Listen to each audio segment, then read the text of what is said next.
عورت کے پاس یہ صلاحیت ہے کہ وہ حالات کا تقاضا پورا کرنے کے لیے والدین کا بیٹا بھی بن سکتی ہے اور اپنی اولاد کا باپ بھی۔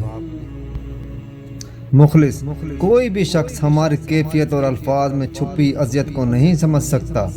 دوسروں کے ساتھ مخلص رہیں تو بس اللہ کی خاطر کوئی لاکھ برا کر جائے تب بھی دوسروں کا بھلا کریں، خود کے ساتھ خود مخلص رہیں۔ جب انسان خود کے ساتھ مخلص ہوتا ہے تو خود کو بہت ساری اذیتوں سے بچائے رکھتا ہے۔ اپنا خیال خود رکھیں، ٹھوکر لگ کر گر گئے ہیں تو اٹھیں، ہمت کریں، ہار نہ مانیں کہ جس حال میں جینا مشکل ہو اس حال میں جینا ہی زندگی ہے۔